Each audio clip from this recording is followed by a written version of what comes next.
El Centro Académico de la Memoria de Nuestra América presenta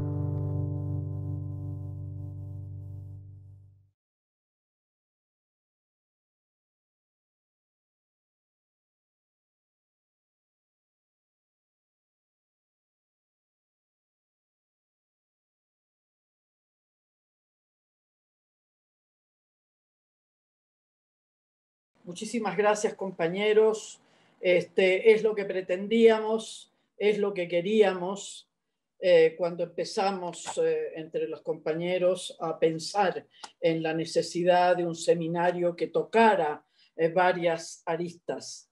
Yo empezaría diciendo que los archivos son las grandes trincheras de la memoria. Si eso no fuera así, nadie, tú, Gustavo, no estarías, ¿no es cierto?, viviendo en Argentina, siendo amenazado de muerte, los archivos desaparecerían, etcétera, etcétera. La guerra contra los archivos. Por eso yo digo, desde el otro lado, la memoria es la trinchera de la memoria. Y voy a leer una definición de lo que significa la memoria en el mundo. Y eso lo dice la UNESCO. No lo dice ninguno de los compañeros que está aquí, ni de los que hemos logrado este seminario, que es un grupo de compañeros y compañeras con mucho esfuerzo. Dice: el mensaje esencial del programa Memoria del Mundo.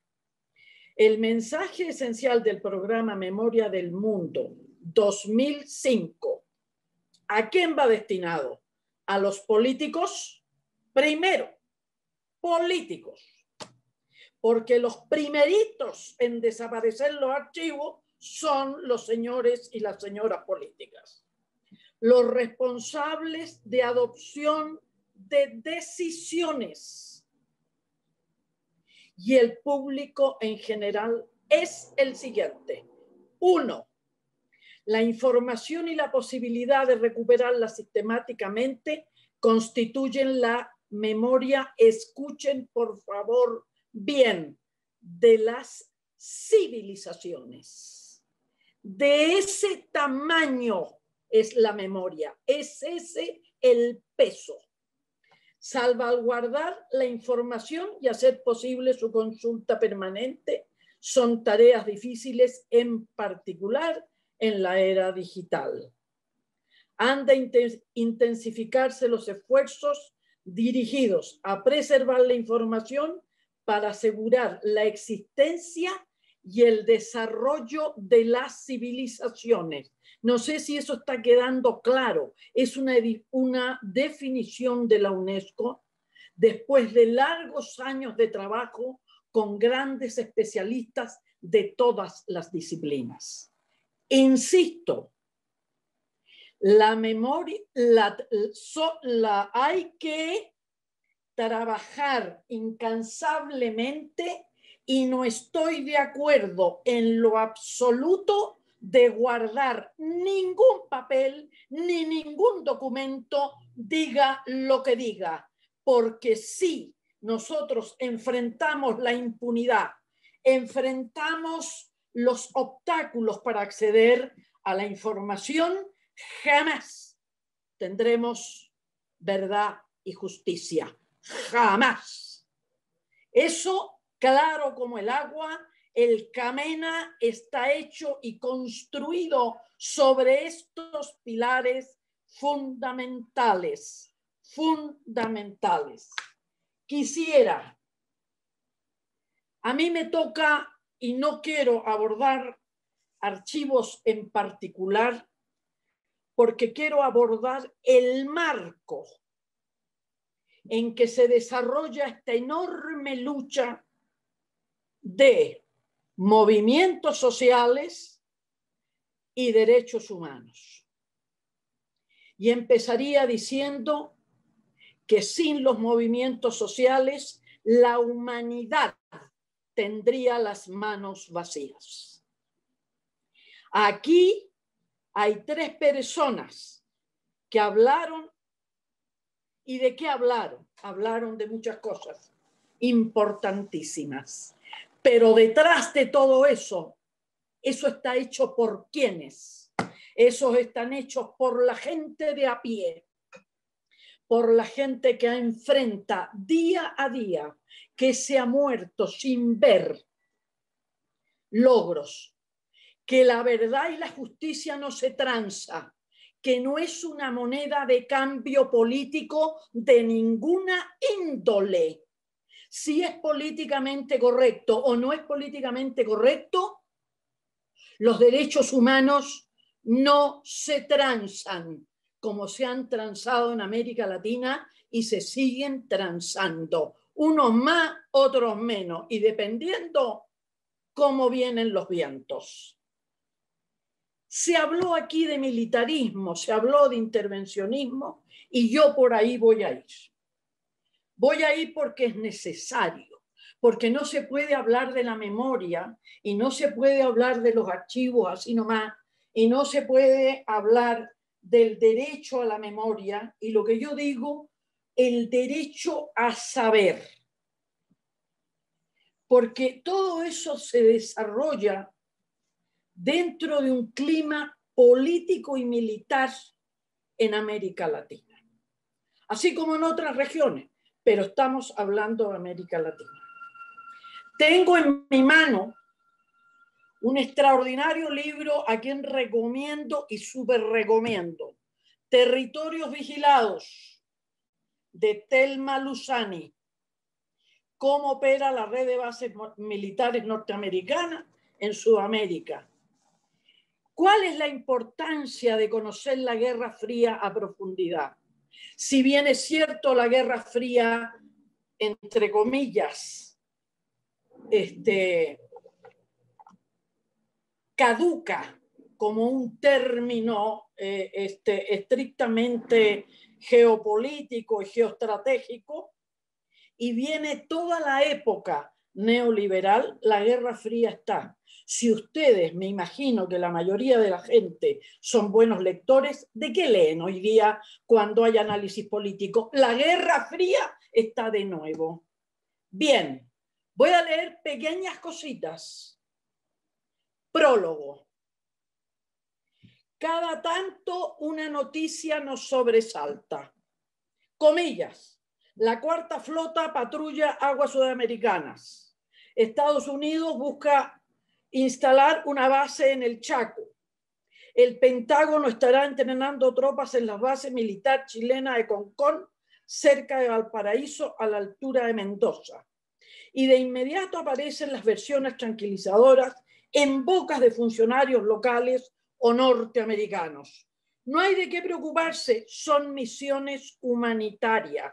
De las misiones humanitarias estamos hasta las narices de sus famosas misiones humanitarias, que no es más que aplastarnos. Y cuando las bases sociales deciden que quieren tener otro método político, otro régimen político, entonces somos terroristas, no sabemos administrar los países, somos una serie de bandidos, etcétera, etcétera, etcétera. Bien, no hay de qué preocuparse, son misiones humanitarias o son para entrenar a los cascos azules. Ya nos olvidamos de lo que han hecho las fuerzas de paz, comilla, de cascos azules en la guerra de los Balcanes, en las guerras, en las diferentes guerras en el globo terráqueo, negocios, los casquitos azules, los reyes de la tortura y sobre todo de la violación a las mujeres. Eso está en los informes de las Naciones Unidas. El problema, señores y señoras, que yo no hablo de lo que habla y de lo que es lo que habla todo el mundo. Hay que desentrañar los datos duros.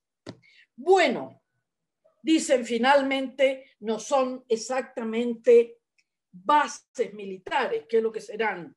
Pues no tengo idea cuál ahora es la definición de las bases militares. Para que tengan una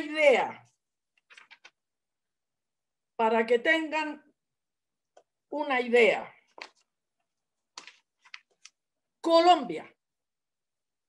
Sabemos perfectamente lo que está pasando en Colombia.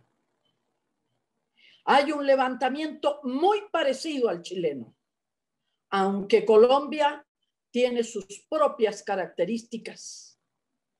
Y una de sus características fundamentales es que después de Brasil, Colombia es el país al cual Estados Unidos le dedica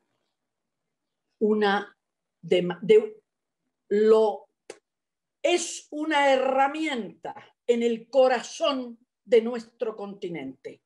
Hay 12 bases militares en Colombia. Nos hablan de paz, nos hablan de democracia, nos hablan del respeto a los países, nos hablan, todos los días nos están hablando de un montón de cosas. Evidentemente que los norteamericanos no hacen y no pueden desplegar esta política si en cada uno de esos países no tienen, ¿no es cierto?, espejos que están de acuerdo con ellos. Por lo tanto, los políticos nacionales tienen una enorme responsabilidad. En Chile, el Fuerte Aguayo en Concón. Concón, para que tengan una idea, está a 1:10 de la capital de Chile. 1:10. Una base sobre el Pacífico y a 1:10. Ustedes saben lo que les significa a los norteamericanos tomar Santiago, 10 minutos. Eso es lo único. Ese es el desplazamiento que tendrían. No está una base que está en Isla de Pascua, que Pinochet la cedió por 100 años. Falta un montón todavía. Belice, un paisito muy cercano a México. Belice tiene una. México, los mexicanos saben que tienen 3 bases militares aquí adentro, ¿o no? Sería interesante que lo supieran. Porque eso está pasando aquí, hoy, no ayer, ni anteayer, ni hace 500 años atrás. Bueno, hace 500 años atrás no estaban los norteamericanos, teníamos los españoles. Chico Muzuelo, Jiquipilas y Las Encinas, para que se vayan enterando. Puerto Rico, ustedes saben, Puerto Rico es porque la conozco bien, es una isla que si usted la atraviesa a lo largo, no a lo ancho, a lo largo son 3 horas y media. Usted va de mar, de costa a costa, 3 horas y media. ¿Saben cuántos tiene? 12 bases militares. ¿De qué nos está hablando esto? Nos está hablando que nuestras democracias son de una enorme fragilidad y que si América Latina ha podido y ha seguido enfrentando y poder ser lo que modestamente somos, es gracias a la movilización social, a la organización social. Cuando Wally mostraba el Estadio Nacional, ese terrorífico recorrido que me recordó mucho la ESMA y otros recorridos sobre memoria que he hecho en distintos lugares, eso lo han hecho los sobrevivientes, las sobrevivientes, sus familias, los compañeros que tienen, si no directamente, es decir, son gente muy militante y son gente que lucha por la memoria. Y hablando de Chile, hablando de Chile, pues hubo un terremoto en Chile, país de terremotos, pero este fue un tremendo terremoto político. Y quisiera detenerme un par de minutos, porque el golpe de Estado que se dio en Chile no solamente fue para Chile, fue para el continente. En la década de los 80, en México, la gente decía, qué extraordinario, el crecimiento de Chile es extraordinario. Sí, francamente, hubieron violaciones a los derechos humanos, pero es fantástico, es un país fantástico, con un desarrollo fantástico, etcétera, etcétera, etcétera. Eso lo decían aquí y lo decían en muchos lugares del mundo y sobre todo en América Latina. No tienen ni idea lo que es estar bajo una dictadura de las proporciones y de los tamaños. Pero además no hay que olvidarse que ese fue el gran laboratorio neoliberal. Les pregunto a los y las mexicanas, ¿conocen las Afore? Sí, ¿no es cierto? El hermano de Piñera, el actual presidente, las hizo. Fue ministro, fue uno de los grandes ministros de Pinochet. ¿Saben quién implantó el IVA? Bueno, Chile, en este país. ¿Saben quién trabajó en Los Pinos? Un asesor de la dictadura de Pinochet, en el ex asesor, porque esto ya fue en el tiempo de Carlos Salinas de Gortari, era previo a la transición en Chile, el cambio del 27, la tenencia de la tierra. En este país han estado muchos asesores implantando el neoliberalismo. En Brasil ni les cuento. En Colombia otro tanto. En Paraguay no les digo. Así que Chile es mucho más que lo que pasó el 11 de septiembre de 1973. Esa famosa transición no fue más que porque voy a explicar por qué pasó hoy día, el sábado y el domingo, lo que pasó ya hace un año y varios meses que Chile está levantado, que la sociedad en su totalidad está en las calles, con pandemia incluida. Por eso cuando la sociedad tiene claro por qué tiene que pelear, somos invencibles. Nada más que cuando la gente se tuerce en el camino, ahí entramos en problemas. Gravísimos problemas. La traición de Chile, la traición. ¿Quién palomeó la transición en Chile? ¿Quién definió? Los partidos chilenos, algunos, porque en el Partido Comunista le entró a eso y algunos otros partidos se salvaron, muy pocos. Eso fue consensuado con Estados Unidos. Y el primer presidente fue un golpista, el señor Patricio Aylwin. Y quien lo siguió fue Eduardo Frei Ruiz-Tagle, otro golpista.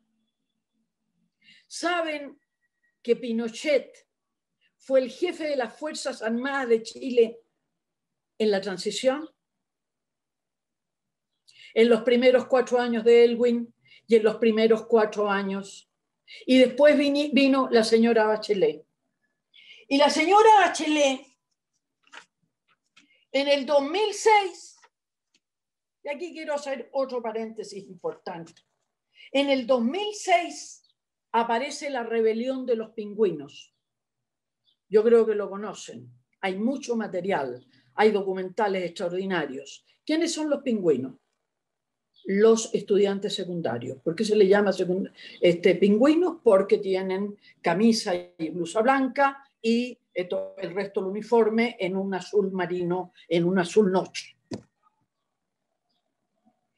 La vieja y larga tradición de la Federación de Estudiantes Secundarios de Chile apareció en el 2006, cuando pensamos que la dictadura había arrasado, y ahí no estoy de acuerdo con Wally, y usted me disculpa, porque las movilizaciones sociales en Chile se mantuvieron de manera permanente durante toda la dictadura. Si no, ni siquiera hubiéramos llegado al 88. Ni siquiera hubiéramos llegado al 88. Recogen estos jóvenes que no conocieron esa Federación de Estudiantes Secundarios. Han nombrado a Allende. ¿Saben ustedes el día 4 de septiembre de 1970 donde Salvador Allende da su discurso de victoria? En la Federación de Estudiantes de Chile, la Federación de Estudiantes Secundarios y la Federación de Estudiantes Universitarios. Las dos grandes, poderosas federaciones que paraban a un país. Y en el 2006 salieron los niñitos de 13, de 14 y de 15 años y pusieron de vuelta y media a esa cosa que le llamaban gobierno en democracia.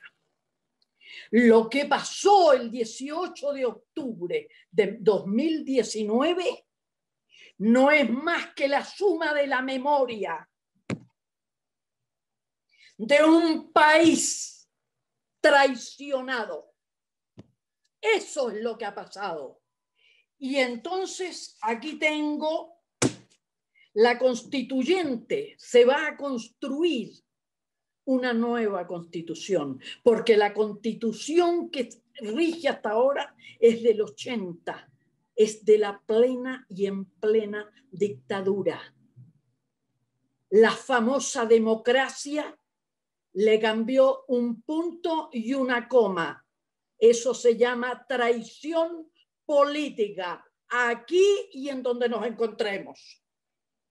La constituyente va a ser con 155 delegados. La derecha pensó que iba a sacar el tercio para vetar. Resulta que la derecha se fue al hoyo. ¿Por qué se fue al hoyo? Organización social, mi estimado.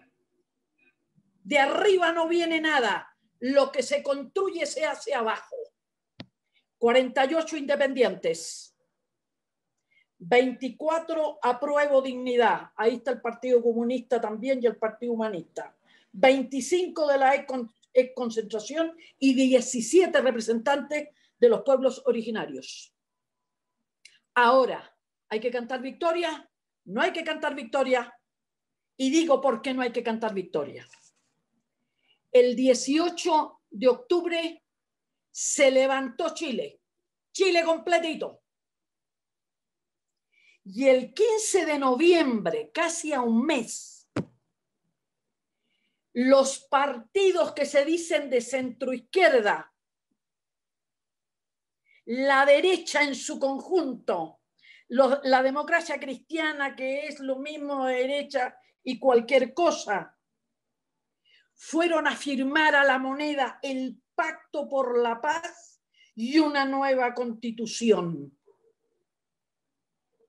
¿Están escuchando bien? A menos de un mes de levantamiento se hacía la segunda y gran traición. Y en diciembre, para completarla, avalaron una reforma constitucional para garantizar la continuidad del modelo. ¿Están escuchando bien? Tenemos que ser vigilantes. No importa quiénes estén y que nos vengan a contar que son de izquierda. La izquierda ya es un amasijo. Ya nadie sabe lo que es eso.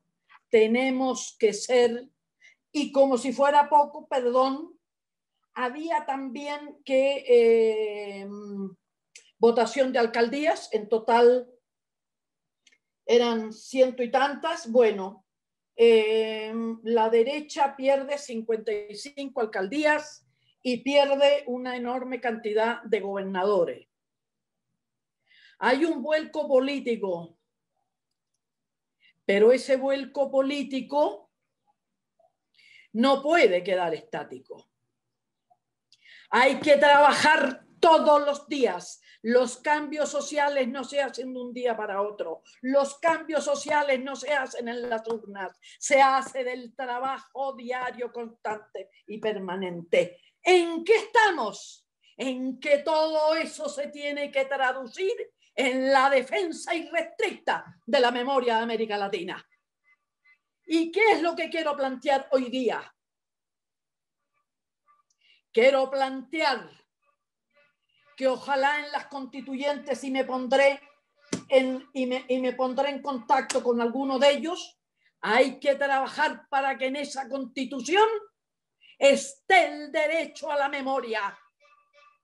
Y en este país de transformaciones, en vez de estarnos poniendo 40 limitaciones para conseguir los datos, ya que han hecho tantas reformas a la Constitución, necesitamos una reforma, Gaby, una reforma constitucional en que se comprenda la memoria, pero no la memoria como para calmar los ánimos, como lo que dice la UNESCO, que está dirigido a los políticos y a los que toman decisiones, porque vamos a conservar y vamos a preservar y vamos a enriquecer las civilizaciones.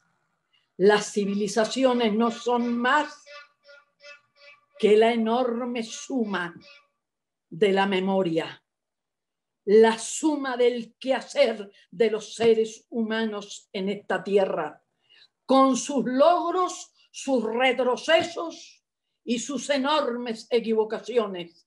De eso estamos hechos, pero de eso tenemos que aprender. Y hay algo que no podemos claudicar, que es la verdad y la justicia. De Eureka tienen que abrir los juicios. Del 68 tienen que abrir los juicios. Del Halconazo tienen que abrir los juicios. Y de los miles y miles de fosas en este país. Marcela Turati y un equipo pequeñísimo de periodistas y sociólogos, creo que hay una psicóloga y una socióloga, están construyendo el mapa del horror. Y como bien explicaba Gustavo, el manejo del narco, el manejo del tráfico humano, ¿quién es? ¿En manos de quién está? ¿Por quién se puede desarrollar de esa manera y tener el peso que tiene en cada uno de los países y sobre todo Colombia y México? Son maneras de desestabilización social, son maneras de desestabilizar a los países para después entonces endurecer las medidas, porque con eso se justifican. Hago y vuelvo a repetir, hago un llamado a que la memoria debe estar en la Constitución de México. Chile debe dar un ejemplo y debe estar en esta nueva Constitución. Y estos constituyentes tienen que responderle a ese país y a América Latina como ejemplo. Se lo debemos, nos lo debemos a América Latina. No podemos seguir siendo un largo rosario de desgracias y que nos juntemos para llorar y que nos juntemos para recordar. No, ese no es el camino. El camino es abrir las alamedas de la justicia. Esas son las alamedas. Es un mundo mejor, pero el mundo mejor no se puede construir sobre la impunidad. Tenemos que comenzar de atrás, tenemos que limpiar y nunca se olviden que la memoria es nuestra trinchera, es lo que nos hace estar de pie, es lo que nos hace vivir con dignidad. Muchas gracias. Una cosa son los archivos en sí, lo que contienen, su correcta ordenamiento, a conservación, que por cierto la mesa anterior, del mes anterior, hubo ahí un acento muy especial, ¿no? Cómo se deben hacer, etc. Pero eso es un asunto técnico. Aquí lo que estamos debatiendo es una visión política y es una decisión política, porque finalmente los archivos, si no tienes una conducción política, te sirven para lo que sirven, para estar guardados, o quemados, o podridos, o vendidos, o de todo, porque aquí hay de todo, y el tráfico de la información también es importante. Voy a comentar algo que me parece otra vez apuntando a la organización social. Efectivamente, todo lo que dice Wally sobre el informe vale. Y yo no puedo entender cómo los chilenos le podían creer al neoliberal, más neoliberal que ha tenido Chile, que se llama Ricardo Lagos. El neoliberal, el presidente neoliberal más neoliberal, más que Piñera. Eso es rebasar todas las pretensiones. Efectivamente, 50 años de silencio. Hay un artista muy sui generis en Chile que se llama Papas Fritas. Un tipo hiper comprometido y que hace cosas por la memoria absolutamente extraordinarias. ¿Qué hizo con el informe Vale cuando dicen que tienen que pasar 50 años?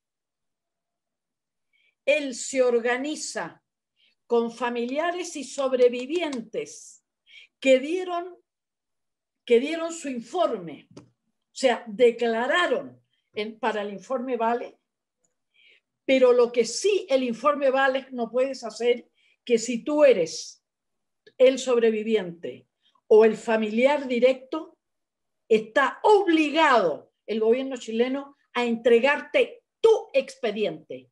¿Sabes lo que hicieron? Todos aquellos que estuvieron de acuerdo con eso pidieron el expediente, hicieron una página web y lo subieron.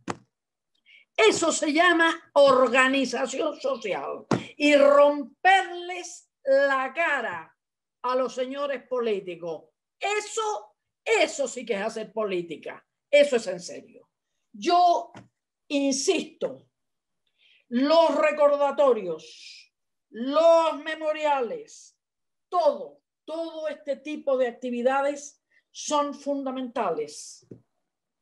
Pero si eso no se traduce en juicios,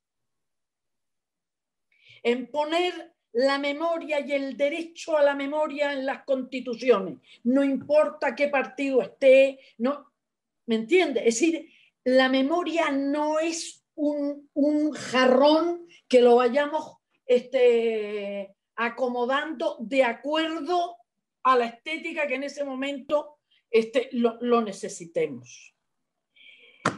La tenemos que tomar en serio, absolutamente en serio, y no se ha tomado en serio. Aquí el único país en la cual yo me saco el sombrero se llama Argentina, que podrán tener defectos, que si los juicios, el único país que lo tomó como una política de Estado y que la memoria y los juicios y contra la impunidad también tenía que hacerse cargo el Estado y se ha hecho. Es el único país. Ahí deberíamos aprender y no deberíamos ir aprendiendo de lo demás. Insisto en las políticas militares de seguridad nacional en las guerras de baja intensidad. El Estado tiene una responsabilidad en todas las violaciones de los derechos humanos en América Latina. Que nadie se haga al costado porque todos son responsables. Y el que en su gobierno no lo hizo, pero el hecho de no abrir los archivos militares, los archivos policiales y todos los archivos que sean necesarios para hacer justicia. Mientras tanto, nos vamos a seguir dando vuelta en lo mismo. Sobre archivos de Chile, termino diciendo, porque ahora me acordé, la Vicaría de la Solidaridad, que fue, que está al lado del... Catedral. De la catedral, en medio de la Plaza de Armas, en el corazón del viejo Santiago, hizo un trabajo extraordinario. Tienen todo el material y lo tienen en línea. Y lo tienen en línea. Hay un famoso Museo de la Memoria que a ver, Wallis, no, yo lo sé, yo también levanto los hombros, que lo fundó nuestra querida Bachelet, ¿no? Queridísima Bachelet. Y que mandó a paliar a los pingüinos porque el derecho a la educación, y voy a dar un dato, si me disculpan, lo que en el 2006 se gastaba eran 2.700 millones de dólares gasto militar en Chile, 2006. Gasto para la educación, 800 millones de dólares. De los 800 millones de dólares, 600 para los colegios privados. Datos duros. Datos duros. Eso lo aceptó la Concertación. ¿Quién implementó la privatización de la educación en Chile? Fue la Concertación, el primer gobierno de Elwin, porque quiero decirle que la noche antes de entregar el gobierno, Pinochet firma en la noche la privatización de la educación en Chile, la famosa ley LOCE, que yo le llamo la ley LOSA, porque es la losa para la educación en Chile. ¿Y quién lo implementa? Es la Concertación. ¿Y nos vienen a hablar de democracia? No, de veras, no, yo sí invito a la gente que estudie, que sepa de qué estamos hablando, de que el vocabulario es importantísimo. Es cierto, el 11 de septiembre, lo de la moneda. El 11 de septiembre se asesina al presidente. El único proyecto político que en las urnas un país decidió que era el socialismo. Eso no es la moneda.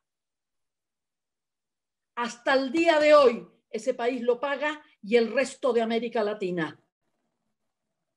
Y el resto de América Latina. Ahí tenemos a Evo Morales y ahí tenemos a Paraguay con Lugo y ahí tenemos a Zelaya en Honduras, etcétera, etcétera. Entremos a estudiar de verdad y dejémonos que si tenemos 2.000 millones de expedientes, muy importante todos los datos que dio Gustavo, pero los archivos es lo que contienen. Eso es lo que contienen, eso es lo fundamental. Hay que seguir trabajando por la verdad, hay que seguir trabajando por el derecho al saber. Hugo Gutiérrez, el gran Hugo Gutiérrez, el abogado comunista de derechos humanos, que ha hecho un enorme trabajo, hoy día es un constituyente. Ahí hay gente con la que hay que trabajar y hay que poner la memoria en la Constitución. Y le pido a los viejos, a los jóvenes, que hay que formarse. Que el Google, no señores, el Google no. Que hay que estudiar, que hay que leerse los libritos, porque hay muchos libros. Chile ha producido, en el caso de Chile, y en general los países latinoamericanos, hay una enorme producción de libros importantísimos que debemos conocer, que los debemos estudiar. Las cosas no están suspendidas en el aire, corresponden a políticas de control social, de control político, de control económico. Y la educación es fundamental. Y mi querido Gustavo, usted, así como firmó, y lo hago públicamente, con Texas, usted va a firmar con la UACM con nosotros, porque nosotros sí somos territorio independiente. ¡Vámonos!